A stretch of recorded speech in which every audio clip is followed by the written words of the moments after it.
Bonjour et bienvenue dans l'édition du 3 mars de La Chapelle Info. Le retour du rallye des routes du Nord, beau succès pour la nouvelle équipe chargée de l'organisation et une 5e victoire pour Laurent Bayard.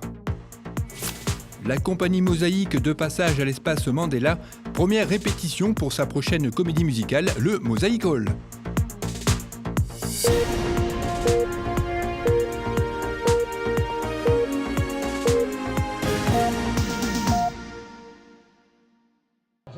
Le rallye des routes du Nord a fait son grand retour le week-end dernier. Pour cette 31e édition, Armentières était la ville de départ et d'arrivée et Merville accueillait le parc d'assistance. Une édition que les organisateurs ont dédiée au pilote José Barbara qui nous a quittés en début d'année. La Porsche qu'il conduisait était exposée et elle s'est vue attribuer le numéro 1 en signe d'hommage. C'est donc avec le numéro 2 que se sont élancés samedi matin les grands favoris de cette 31e édition. Laurent Bayard et son copilote Loïc Brigodeau au volant d'une Toyota Corolla WRC. Dimanche, une des épreuves spéciales du rallye passait pour la première fois par La Chapelle. Longue d'un peu plus de 13 km, elle traversait une partie de la zone industrielle et de Vémacar. Plusieurs catégories de véhicules concouraient sur ce rallye. Les VHC pour véhicules historiques de compétition, les VHRS pour véhicules historiques de régularité sportive, et les modernes, catégorie dans laquelle concourait Laurent Bayard, en tête de la course lors de son premier passage. Rien ni personne ne viendra le gêner, lui permettant ainsi de remporter ce rallye pour la 5e fois. Hier soir, il y a des gens qui m'ont dit, mais c'est quand même surprenant parce que Laurent Bayard, il est plus si jeune que ça. Pourtant, il nous apparaît avoir des yeux formidables. De nuit, il en reprend toujours un peu par rapport aux autres. Alors quand je suis passé, je roule fort aux notes, et quand je suis passé sur les routes, je déteste faire une première spéciale de nuit. Là, j'arrive pas à rouler vite. Par contre, une fois que je suis passé une fois dans la spéciale de jour, j'arrive à faire les mêmes temps sur la nuit. Et tu as fait le trou hier soir, notamment. Ça a commencé hier soir et ce matin notamment. Pour le pilote armentiérois Olivier Planck, ce premier rallye en tant qu'organisateur a été riche d'enseignements. C'est vrai qu'en tant que premier organisateur de notre premier rallye, on a découvert un petit peu l'épreuve, donc un peu l'organisation. Ça fait 8 mois qu'on travaille sur ce projet et bon, on a vu un peu les inconvénients mais aussi les avantages d'une telle organisation. On a des points à travailler, mais on a des points aussi qui ont été forts, tels que le parcours qui était tout nouveau et qui a plu à tous les équipages. Donc c'était super bien. Alors ce qui a plu aussi, c'était la spéciale sur la chapelle d'Armentières.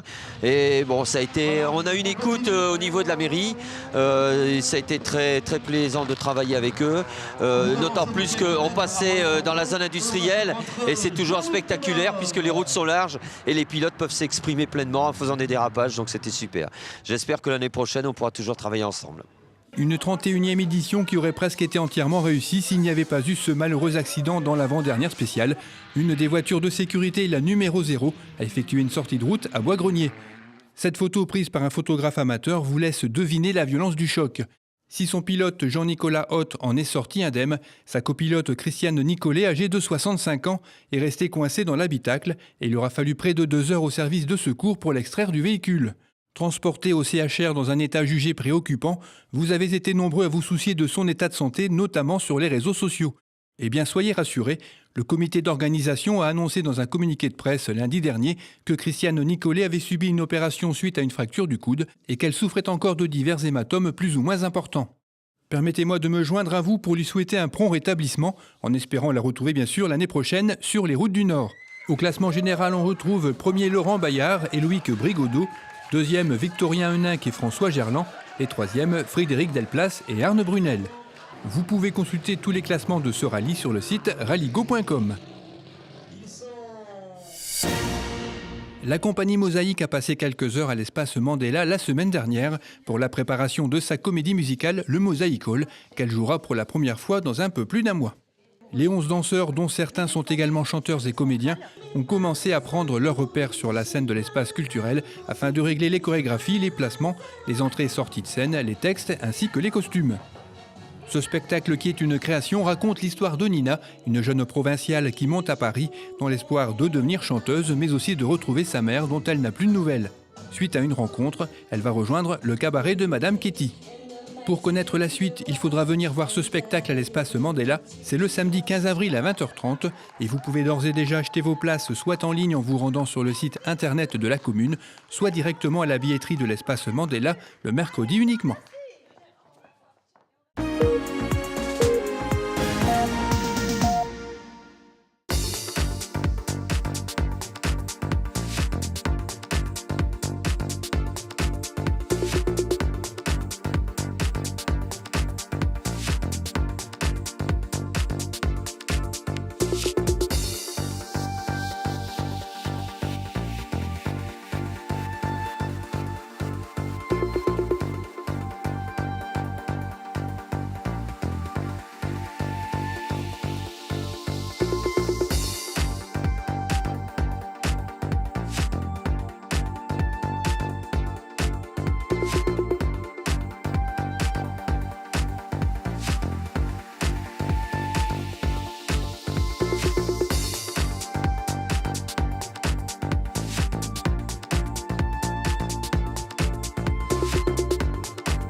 Cette édition est terminée, merci de l'avoir suivi. Rendez-vous le vendredi 10 mars.